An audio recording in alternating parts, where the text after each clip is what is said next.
Alright, so I'm trying to redo my video. I'm at my brother-in-law's house and they're cooking carnitas, pero with the issue with being pulled over by the cops, we went through Piedras Negras at Eagle Pass, near Eagle Pass, and we were on 57.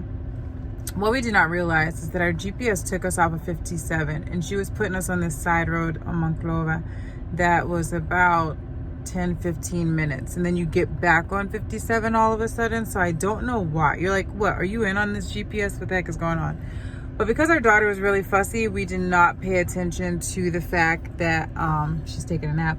We did not pay attention to the fact that we were off of 57. We thought we were on 57 the whole time.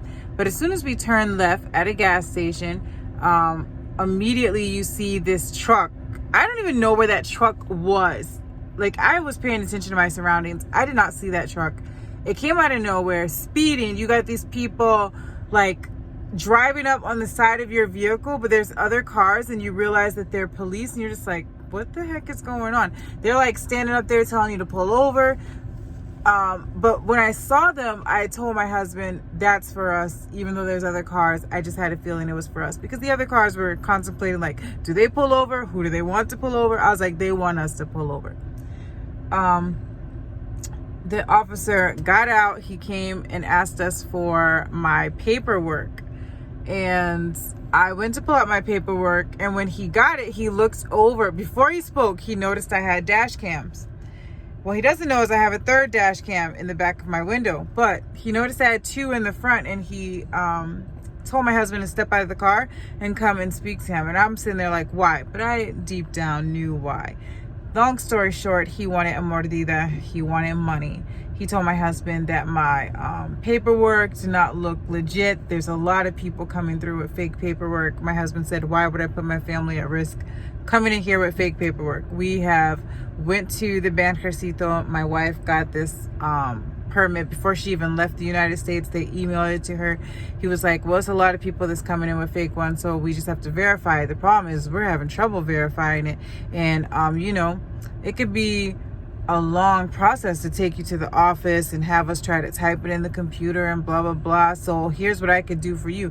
You could pay me money and I can expedite this where it gets into the system a whole lot quicker. And I had already told my husband before we left Texas, if cops pull you over asking for money for anything, tell them you're not paying the money, because my husband said he would. I'm surprised at the amount of people who like to say just pay the money and keep going. I did not feel our life was at risk. I understand if it's late at night, you're by yourself or you're alone with children and you feel that you're at risk, fine. It's broad. I'm just not saying things don't happen in broad daylight, but we are in broad daylight. Tons of cars driving by. You're going to shoot up my vehicle. Nobody's saying it won't happen, but I did not feel my life was at risk. I am not paying a corrupt cop money just because what people feel we should. And this is why they keep doing it, because so many people are like, oh, just pay. It's ridiculous. Don't pay. Say you want to go to the dang on police station. And that's what my husband said. He said, well, I'll go to the police station, then you can fix the paperwork. The officer tried to say, oh, it's going to take too long. You know, we just took someone there yesterday with the same issue and it took all day. They were really upset because they had wasted so much time. My husband was like, no, we got time. It's not a big deal. The officer kept pushing. He started looking at our vehicle, asking, oh, what year is your vehicle? Just little weird stuff. He also talked about some other things that were kind of off topic.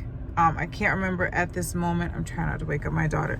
I can't remember at this moment, but it was some other things that he had asked, some just off the wall questions or whatever. And basically when he realized my husband was not going to pay the money, that he was very, set on driving to the station, because I had given my husband my cell phone to pull up the email to prove that I had the certificate sent from the Banjercito. And I said, let him know that I have copies, that my family has copies, in case he tried to delete my freaking email. So we had shown that to him, and he still was trying to act like he just could not get this to work. And when my husband kept saying, fine, let's just go. You're wasting time. Let's just go to the office. That's when the officer said, you can't even give me money like for a Coke at least. And he's like, no, I don't have any money. We came with our credit cards. We don't have cash. So the officer was like, fine, just go. Like, it'll probably show up in the system later. We'll try to, get in contact with the other officers so that you don't be getting pulled over, again and again and all this stupid stuff. All I could say is, don't take that freaking exit onto Monclova. Make sure you're staying on 57 if that's the route that you're driving. No one says things happen all the time. We've had a lot of good experiences while we're here. We have a home here. I'm not going to be living in fear, paying bribes to officers. Just be smart. You wouldn't pay a bribe to an American cop that pulled you over. I understand Mexico is a whole different place, but if you don't feel your life is at danger, there's nothing wrong with speaking up. When you start living your life in fear, then you shouldn't be traveling anywhere. You shouldn't just stay in a bubble, stay in your house. Because if you just bend over and take it from everyone, it's ridiculous. I still can't get over people who just tell others to pay the money. You make yourself a permanent target to get freaking pulled over again and again and again. You trust and believe they're going to remember you, and you're going to have this problem every single time. All I can say is travel safely, and I'm also going to be uploading more videos later on different things that we've experienced, and also us having to go to a mechanic shop in Puerto Escondido. That's where our house is. We were having issues with our brakes.